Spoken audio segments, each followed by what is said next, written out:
하나님 말씀은 신약성경 사도행전 24장입니다.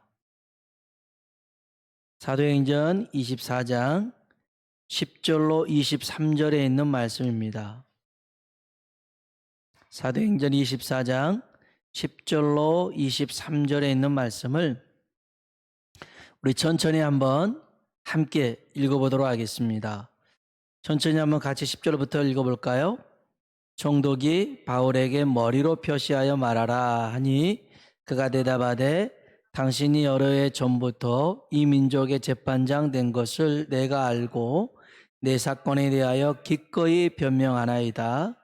당신이 아실 수 있는 바와 같이 내가 예루살렘에 예배하러 올라간 지 열 이틀밖에 안 되었고 그들은 내가 성전에서 누구와 변론하는 것이나 회당 또는 시중에서 무리를 소동하게 하는 것을 보지 못하였으니 이제 나를 고발하는 모든 일에 대하여 내세울 것이 없나이다. 그러나 이것을 당신께 고백하리이다. 나는 그들이 이단이라 하는 도를 따라 조상의 하나님을 섬기고 율법과 선지자들의 글에 기록된 것을 다 믿으며 그들이 기다리는 바 하나님께 향한 소망을 나도 가졌으니 곧 의인과 악인의 부활이 있으리라 함이니이다. 이것으로 말미암아 나도 하나님과 사람에 대하여 항상 양심에 거리낌이 없기를 힘쓰나이다. 여러 해 만에 내가 내 민족을 구제할 것과 재물을 가지고 와서 드리는 중에 내가 결례를 행하였고 모임도 없고 소동도 없고 정전에 있는 것을 그들이 보았나이다. 그러나 아시아로부터 온 여러 유대인들이 있었으니 나를 반대할 사건이 있으면 마땅히 당신 앞에 와서 고발하였을 것이요 그렇지 않으면 이 사람들이 내가 공회 앞에 섰을 때 무슨 옳지 않는 것을 보았는가 말하라 하소서. 오직 내가 그들 가운데 서서 외치기를 내가 죽은 자의 부활에 대하여 오늘 너희 앞에 신문을 받는다고 한 이 한 소리만 있을 따름이니이다 하니 벨릭스가 이 도에 관한 것을 더 자세히 아는 고로 연기하여 이르되 천부장 누시아가 내려오거든 너희를 처결하리라 하고 백부장에게 명하여 바울을 지키되 그의 친구들이 그를 돌아보아 주는 것을 금하지 말라 하니라. 아멘. 아멘. 우리 모두에게 하나님의 은혜가 임하길 주의 이름으로 축복합니다. 아멘.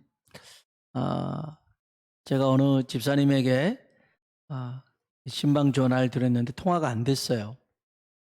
그리고 이제 또 예배 때 맞춰서 올라오다 보니까 먼저 올라오다 보니 전화를 또 못 받았어요. 그래서 이제 문자를 하나 제가 남겼었죠. 안부 이렇게 연락을 드렸다고 그러면서 잘 지내고 있냐고 그랬더니 단문이 왔더라고요. 단문에 이런 내용이 있었습니다. 네, 무더위와 잘 사귀고 있어요. 그러더라고요. 보통 제가 예상했던 답이 아니었어요. 무더위와 씨름하고 있어요. 정말 덥네요. 무더위와 싸우고 있어요. 이렇게 쓰는 표현이 맞는데 이분은 무더위와 사귀고 있다라는 거예요. 야, 표현이 참 신박하다. 그러면서도 짜증날 법도 한데 더위가 그래도 사귀면서 이렇게 잘 지는 거 보니까 이 한 문장에 이분이 정말 믿음으로 감사함으로 잘 지내고 있구나라는 생각이 들더라고요. 오늘 모두가 힘들고 어려운 이 시기에 정말 데살로니가전서 5장 16절 18절에 있는 말씀처럼 기뻐하고 감사하고 기도함으로 하나님의 뜻을 이루는 우리가 되길 주의 이름으로 축복합니다. 유기성 목사님이 쓴 그 요한계시록 강해 중에 이런 내용이 나옵니다. 요한계시록 13장에 나오는 적 그리스도를 상징하는 짐승이 있죠. 10뿔을 가지고 7머리의 짐승을 묘사한 게 13장에 나오는데요. 그 짐승의 이름을 사도 요한은 666이라고 표현을 합니다. 이 666에 대해서 시대에 따라 해석이 좀 달랐어요. 처음에는 EU, 유럽 통합기구가 666이다 이렇게 말하곤 했고요. 또 어느 시대에는 교황이 그렇다. 또 어느 시대에는 바코드가 그렇다. 또 어느 시대에는 생체이식 베리칩이 그렇다. 또 지금의 시대에는 코로나 속에 있는 그런 백신을 맞으면 또 그렇다는 이런 얘기들이 나옵니다. 그런데 여러분, 어떤 특정 집단이나 기술로 적그리스도를 우리는 알 수가 없습니다. 왜냐하면 사탄은 얼마든지 여러 가지 모양으로 나타날 수가 있더라는 것입니다. 어쨌든 우상, 이 적그리스도를 인정하지 않고서는 살 수 없는 시기가 놓여 있을 때, 이제는 인정하지 않으면 안 되는 그런 때, 어떤 분은, 어떤 목사님은 저한테 저랑 얘기하면서 그런 얘기를 하시더라고요. 목사님, 이제는 예배 드리는 게 죄가 돼버리는 시기예요. 그러더라고요. 예배 드리는 게 죄가 돼버리는 시기. 또 그렇게 생각하니까 그렇잖아요. 우리가 방역수칙을 준수하면서 이렇게 예배 드리고 있지만, 만일 우리가 이 수를 넘어버린다든지 대면 예배를 강요한다면 이게 또 위법이 되는 거잖아요. 또 그렇게 생각하니까 예배 드리는 것이 죄가 되어버린 시기일 수도 있겠구나 생각이 들었어요. 근데 이게 지금에만 그랬던 건 아니에요. 우리 역사를 보면 일제강점기 때에는 일본 천황을 신으로 섬겼잖아요. 그게 신사참배 아닙니까? 그래서 이걸 교회에서 거부를 해야 되는데 오히려 교회에서 앞장서고 교회에서 주도적으로 했던 이도 있었습니다. 모두 다 거의 90%, 99%다 그렇게 나아갔을 때 모든 게 무너지고 쓰러진 것처럼 보였지만 그곳에도 남은 분이 계셨죠.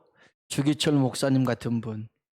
그런 분은 신사참배를 거절하였고 그리고 그렇게 순교를 당하셨습니다. 그뿐 아닙니다. 지금도 북한에는, 북한 땅이 그런 곳 아닙니까? 사람이 신이 되어버린 나라. 저 김일성이, 김정일이, 김정은이가 3대째 걸쳐서 신이 되어버린 나라 아닙니까? 그곳에서 예수님을 믿는다는 사실만으로 극심한 고문을 당하고 형벌을 받고 있습니다. 자, 제가 말씀을 드리고 싶은 요지는 여기 있습니다. 만일 우리들에게도 그런 상황이 처해진다면 그때도 나는 예수를 믿노라. 내가 다 잃어도, 내가 죽어도 오직 예수 고백할 수 있는 믿음이 있을까요? 제가 좋아하는 말씀이 있고 좋아하는 말씀이지만 두려워하는 말씀이 있습니다. 고린도 전서 4장 20절에 있는 말씀인데요. 하나님의 나라는 말에 있지 않고 오직 능력에 있음이라, 이 말씀이 있습니다. 말이 아닌 능력으로 보일 수 있는 사람, 말만 아닌 능력으로 나타낼 수 있는 사람, 그 사람이 그리스도라는 것입니다. 그리스도인이라는 것입니다. 그리스도인은 말하는 사람이 아니라 말대로 사는 사람입니다. 그래서 제가 좋아하면서도 두려워했던 까닭은 뭐냐면, 설교자는 참 하나님 말씀을 많이 전하잖아요. 그런데 이 말만 하는 게 아니라 말한 대로 살아야 되기 때문에 또한 두렵기도 합니다. 그렇기 때문에 여러분, 오늘 저나 여러분이나 능력 있는 그리스도인이 되길 주의 이름으로 축복합니다. 능력이 있는 그리스도인. 어찌 보면 시대가 점점 마지막으로 갈 때 우리가 있어야 될 것은 뭐냐? 능력이라는 것입니다. 능력이에요. 예수님의 12 제자가 예수님을 모조리 다 배신하고 도망쳐버렸던 이유는 예수님이 하나님의 아들이라는 사실을 몰라서가 아니에요. 기적과 능력을 경험하지 않아서가 아니에요. 자기들의 손으로도 기적을 나타냈단 말이에요. 예수님의 그 이름으로. 그런데 그런 예수님을 놔두고 도망가 버렸던 이유가 뭡니까? 능력이 없어서 그래요. 능력이. 알긴 아는데 아는 대로 살 만한 능력이 아직 그들에게 주어지지 않았죠. 여러분, 오늘 우리가 아는 사실이 믿어지는 그 일이 삶 속에 나타나는 능력이 임하길 주의 이름으로 축복합니다. 그러기 위해서 예수 그리스도의 십자가를 붙잡아야 됩니다.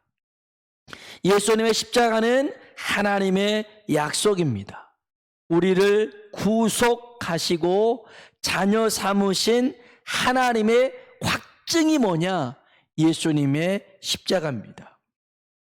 그냥 십자가가 아닙니다. 하나님의 약속의 십자가입니다. 그래서 멸망하는 자들에게는 미련한 것, 쓸데없는 것, 가치 없는 것처럼 보여도 구원 얻는 우리에게는 이 십자가의 도가 하나님의 능력인 줄로 믿습니다. 그래서 우리가 하나님의 능력을 경험하려면 이 십자가를 붙들어야 됩니다. 능력 있는 삶을 살기 위해서는 우리가 십자가를 바라봐야 될 줄로 믿습니다. 오늘 어떤 상황 속에서도 이 십자가를 놓지 않는 우리들의 복된 믿음 되길 주의 이름으로 축복합니다. 오늘 우리가 읽었던 얘기는 이렇습니다. 벨릭스가 재판을 하는데요, 이 벨릭스 총독에게 고발을 했던 그 대적자들이 있죠. 지난 시간에 그 고발 목록을 보니 이런 거였습니다. 이 바울은 전염병과 같은 사람이다. 또 천하를 소유하게 하는 자인데 나사렛 이단의 우두머리다. 이렇게 고소를 했어요.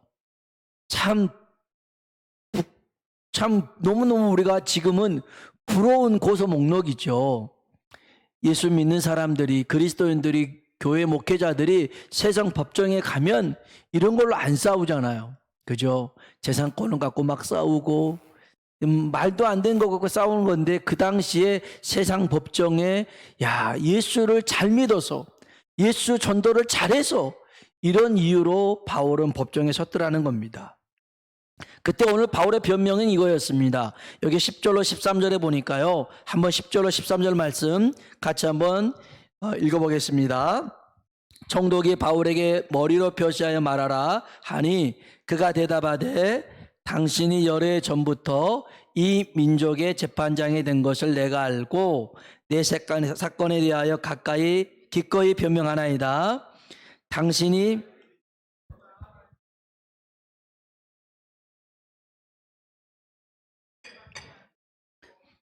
그들은 내가 성전에서 누구와 변론하는 것이나 시중에서 무리를 소동하게 하는 것을 보지 못하였으니 이제 나를 고발하는 모든 일에 대하여 그들이 능히 당신 앞에 내세울 것이 없나이다. 아멘.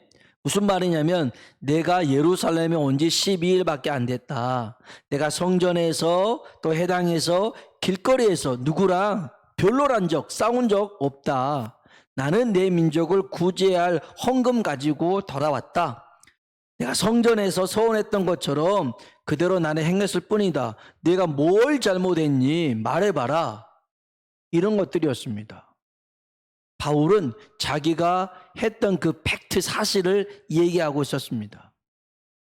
이렇게 말하고 끝나면 바울은 정말 자기를 잘 변호한 거였습니다. 이렇게 끝낼 수 있습니다. 그런데 거기다가 오늘 덧붙이는 말이 중요한데, 풀려나기 위해서 그렇게 자기를 변호한 게 아니라 거기에다가 자기의 신앙 고백을 덧붙입니다.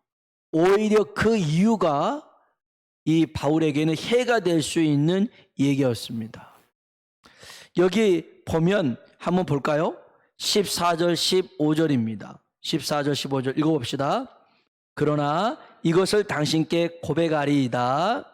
나는 그들이 이단이라 하는 도를 따라 조상의 하나님을 섬기고 율법과 선지자들의 글에 기록된 것을 다 믿으며 기다리는 바 하나님께 향한 소망을 나도 가졌으니 곧 의인과 악인의 부활이 있으리라 하매니이다. 아멘. 아멘. 여기에 자기 신앙 고백을 얘기하는데 하나님을 향한 소망, 의인과 악인의 부활이 있다라는 것을 저는 믿었어요. 그래서 21절 읽어봅시다.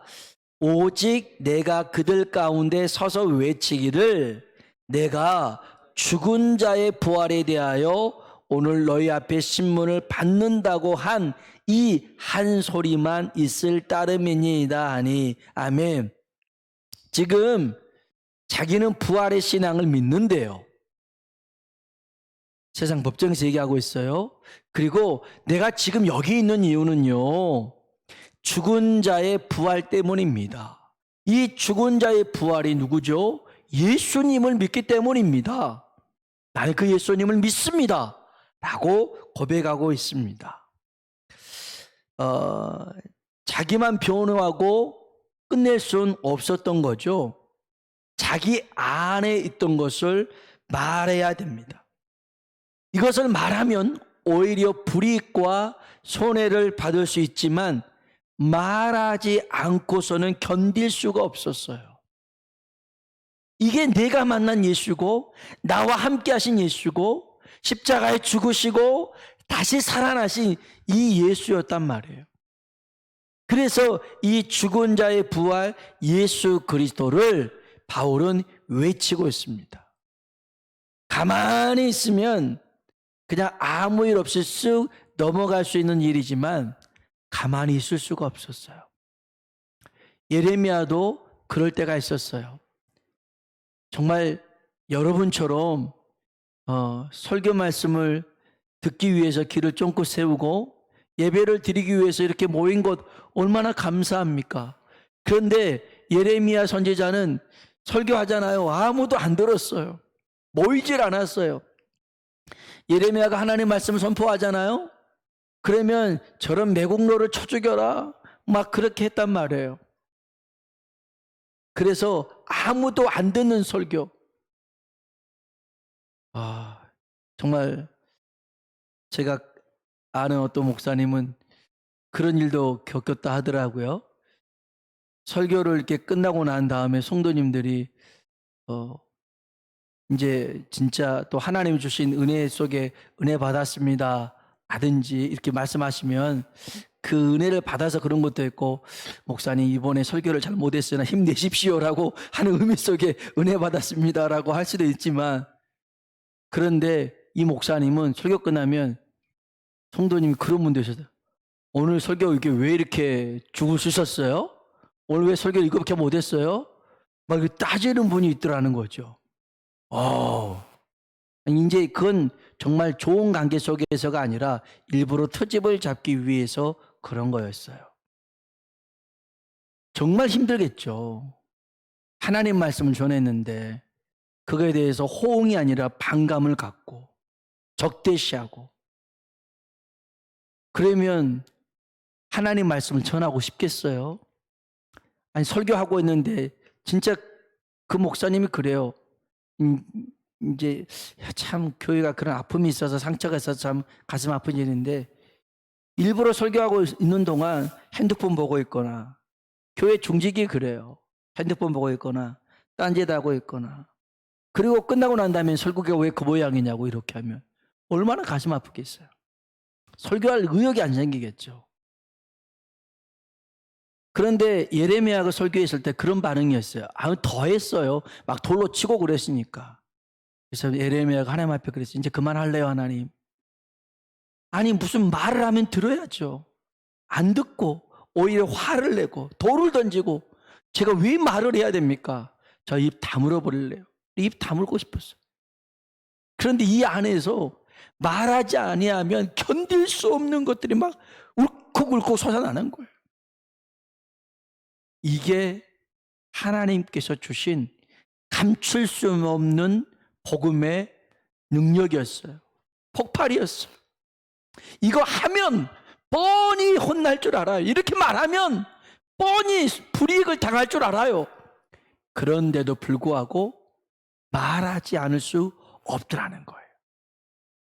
바울도 수많은 사람들에게 복음을 전했지만 이걸 전하지 않으면 내가 견딜 수 없는 그 마음 때문에 복음을 전했다라고 얘기를 합니다. 오늘 우리에게도 이러한 은혜가 임하길 주의 이름으로 축복합니다.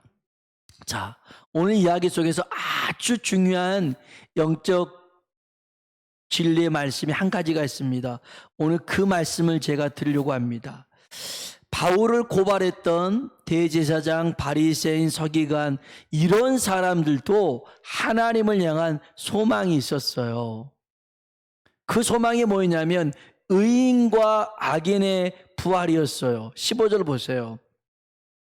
대제사장이나 바리새인이나 서기관들 이 사람들도 부활의 신앙을 믿었다고요. 15절 읽어봅시다. 그들이 기다리는 바 하나님께 향한 소망을 나도 가졌으니 곧 의인과 악인의 부활이 있으리라 하면이다. 아멘. 여기서 그들이 뭐냐면 바울의 대적자들이란 말이죠. 바리새인, 대제사장들 얘기하는 겁니다. 그들이 기다리는 바 하나님께 향한 소망을 나도 가졌다. 의인과 악인의 부활이라는 겁니다. 이들도 부활 신앙이 있었습니다. 의인이 살아나 하나님 앞에 서고 죄인이 살아나 하나님 앞에 설 것을 믿었어요. 언제요? 이게 중요한 얘기입니다. 이들은 먼 나중에 있을 일로 얘기를 한 거예요. 하지만 바울은 바울의 믿는 부활의 신앙은 먼 얘기가 아니라 십자가에 죽으시고 사흘 만에 부활하신 예수님이 지금도 살아계셔서 우리와 함께 하신다는 거예요. 먼 나중의 일이 아니라 지금에 일어나는 일이라고 얘기하고 있더라는 겁니다. 있더라는 거예요. 이들은 지금은 있을 수 없는 일이야. 나중에나 가능해. 그랬지만 바울은 무슨 말씀이에요? 지금도 일어나고 있어요. 지금도 살아계셔요. 왜? 주님은 부활이고 생명이기 때문에 그렇습니다. 이렇게 얘기하는 거예요.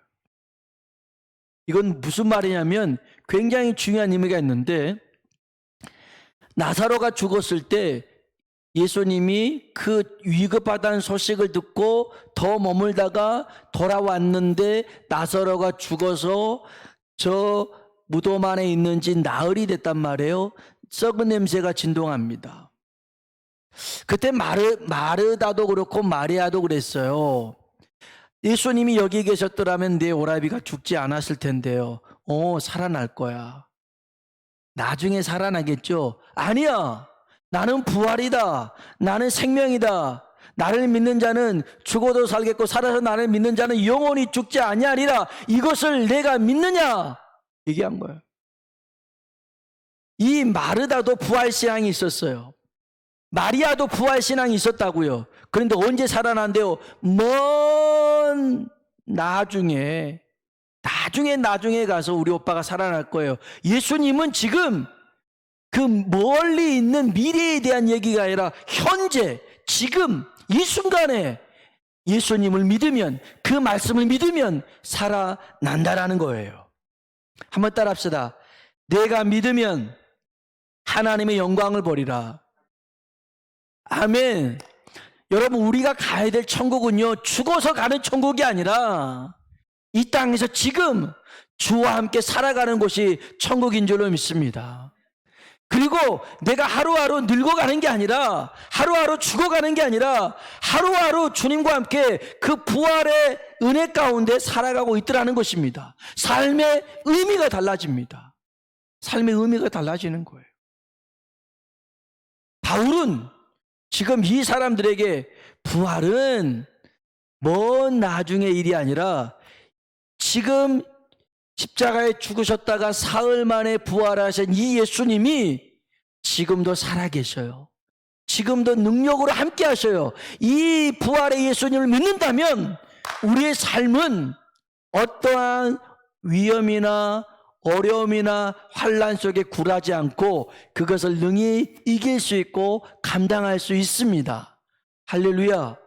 여러분, 주기철 목사님이 그 심한 고문과 그 못자국이를 걸어갔을 때 안 아팠겠어요? 안 힘들었겠어요? 두렵지 않았겠어요?